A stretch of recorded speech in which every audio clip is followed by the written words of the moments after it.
Alright, so I'm gonna read you some stuff here to sort of let you know some things about oil and the stock market.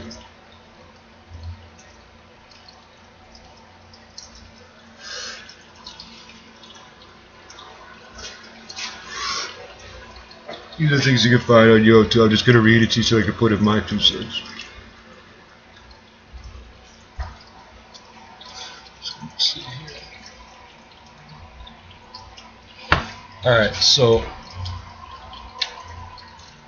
Canadian Oil Sands Limited, that's traded on the TSX under COS. Let's see, dropped as much as 18% on Thursday, that's today, after it announced it would be cutting its quarterly dividend by nearly 43%. The stock dropped to as low as 10.72, closing at 10.98, so 16% off yesterday's close. The COS owns 37% of Syncrude Canada Oil Sands, staying up in Fort McMurray.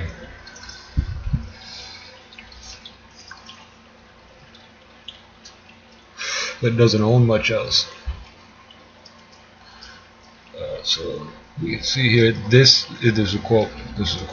This is a commodity-based business, and our fortunes rise and fall with the price of oil. CEO Ryan Kubik. He said that on a conference call. However, he noted the mine has ensured many ups and downs in its 35-year life. That's an interesting typo. I think they mean endured. So they're cutting the dividend to 20 cents from 35, which is, let's see,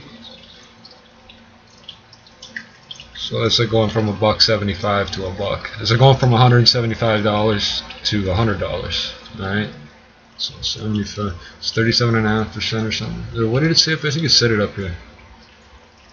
Yeah, it's cutting it by 43%. So so if you thought it was a good investment, I mean, whatever, you probably got lots of money. Tell you what though, labor's the first thing to go.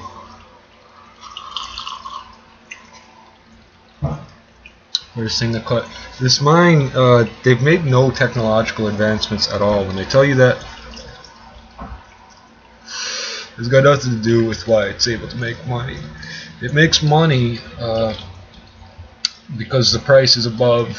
Up here, it basically, the price has to be well over $1 a liter retail for gasoline in order for them to make money. Basically, there's a whole bunch of factors, but I'm going to relate it to you. If gasoline drops below $1, they cannot make money off that. And at the same point, they need certain things to be very low in price, like natural gas or coal or whatever the fuck they're using up there.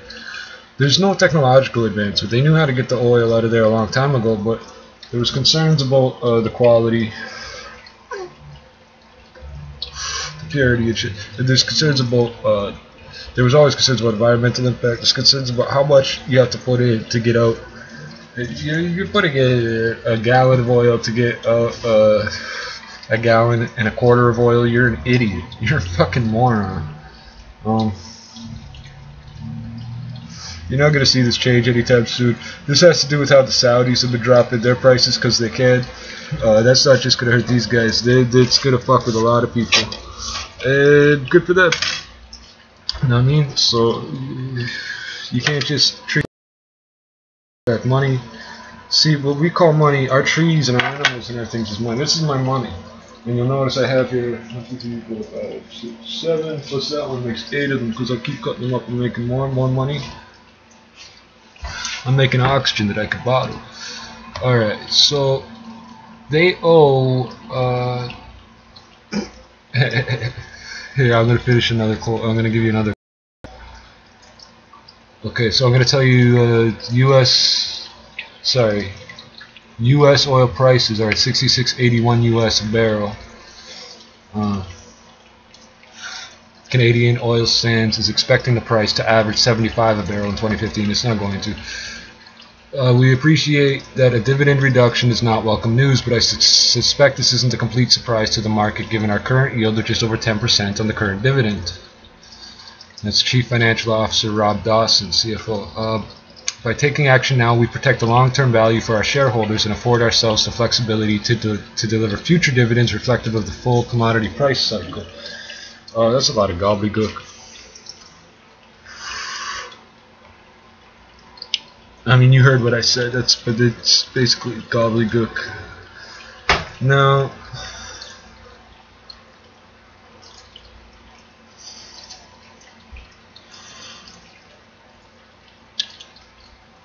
I'm reading a bit more here before I form the next sentence. So it gets a little complicated here.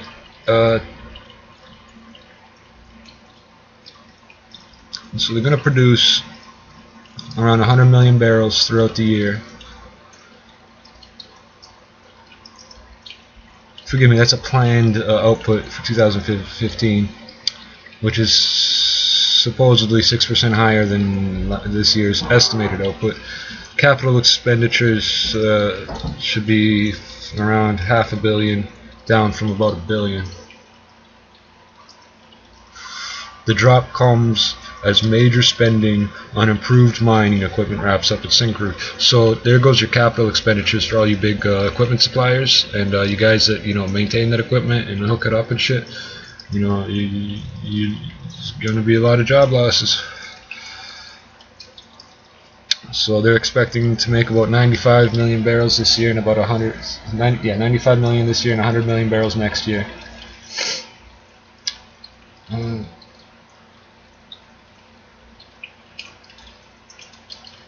I'm going to tell you something. All right, okay. It says they want to keep their debt load between $1 and $2 billion.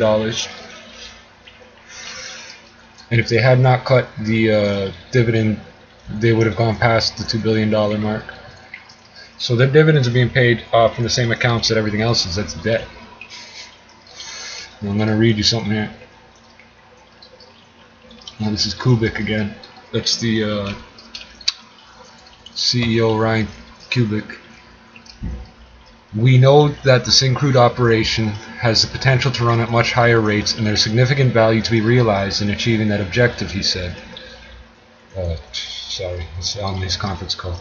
Over the past few years, various initiatives have been undertaken to resolve issues that have caused millions of barrels of lost production. That sounds like a lot of bullshit.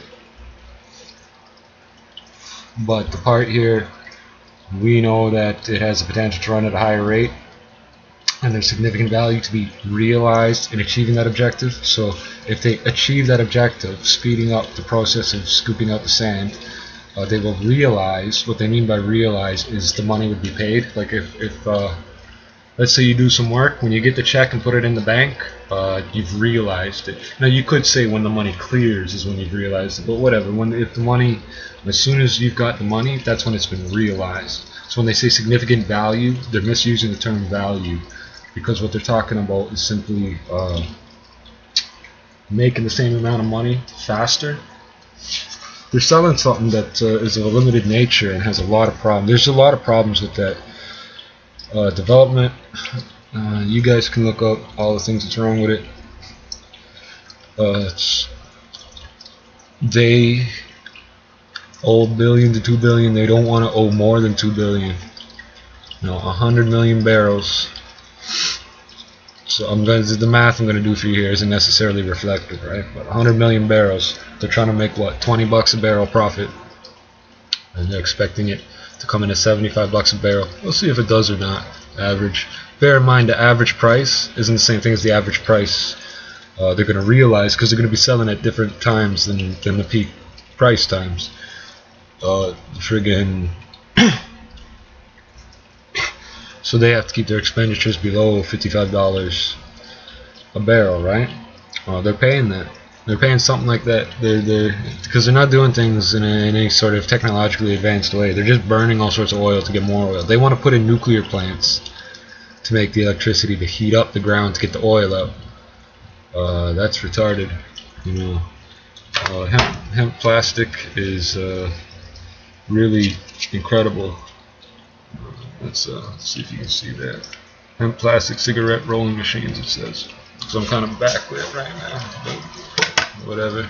Fucking, it don't make no sense. And this oil isn't gonna stay in Canada. It's not like, oh, the government is taking this oil out and selling it, and we're gonna get it at a server. This isn't China. Okay, China's buying off the Saudis, and they subsidize. They fix the prices of fuel in such a way that people at least can budget for it. Okay, so you think that the price is gonna go up? China is gonna buy all the oil the Saudis can produce at that price. They're gonna buy it all, man. Like maybe not the whole load, like all the time. I'm saying they're just gonna keep buying it. $65 a barrel from 130 or whatever the fuck. You think half price? You think you can compete with that and be sustainable? I'm gonna tell you outright, everything to do with cannabis is more sustainable than that. It's good. Our prices have actually been cut by 50% over the last 18 years. It's the opposite of inflation. That means we've kept the same rate of deflation as they have inflation. Because the same weight to dollar value, like I don't even know how to. You're paying the same price now you paid 20 years ago. Is what I'm trying to tell you. The dollar ain't worth as much. So our prices come down about 50%. If you average out the inflation deflation numbers, and that's just the medical black market shit. You can talk shit about the dispensaries because they're not legal. They can pretend. And now some of them, there's so much quasi-legal bullshit going on from the system itself that like if they can say whoever's giving it to you that's got it and you got the money for it, take it, man. Just fucking take it. Don't run with it because the laws, the government's never going to catch up to this fucking human consciousness in this country. Never has. Never been able to. The government's never been able to. And that's just how the shit goes, man. So, all you people invested in this shit thinking it's going to do some major thing, how are you going to subsidize anything off of a loss? Like, that's going to suck money out of the government because they're going to say, oh, we need this, we need that. All these people getting laid off is going straight on EI. So that ain't even coming out the government's pocket. It's coming out of the people that paid into it. Because EI or UI is, you know, because you're insuring against unemployment, not employment, you would think. Is self-funded. Same with CPP, that's our pension plan.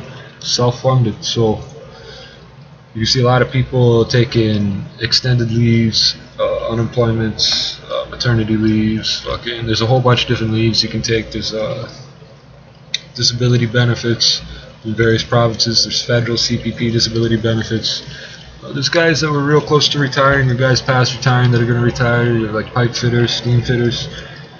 Where's the money coming from all this oil? Because if we sell to China, we're going to have to beat the $66 price or whatever price the Saudis are doing. Whereas with the weed, I know right now I could charge $3.50 US an ounce, $400 Canadian an ounce, and I'd get it. I know I could do that if I wanted to. I could make a fucking banner ad and advertise on Facebook and say, get your medical marijuana here, you know. I don't need a fucking license, I just gotta tell you I have one. Like, what the fuck difference does it make? I'll tell you to send me your prescription paper, and if it looks real to me, then I'll just fucking go run with it. Because nobody's gonna check my license, they're checking your license. Okay, so you see how crooked things is up here in Canada? Don't fucking talk shit to me about oil. Oil money, like your big money.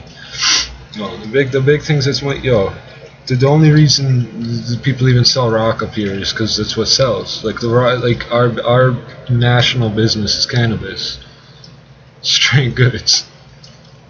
All right, like we export it. We can't really export cocaine. People think it all comes from the U.S. Yo, we got ports too, eh? We got oceans too. Every fucking couple weeks there's a bust of some like minor amount of cocaine up here. It's always it's always like, oh, they found a kilo. It's like nobody ships a kilo on a plane. What the fuck is wrong with you? I mean, I could tell you who would, but I'm not gonna get into that shit about who to profile and shit.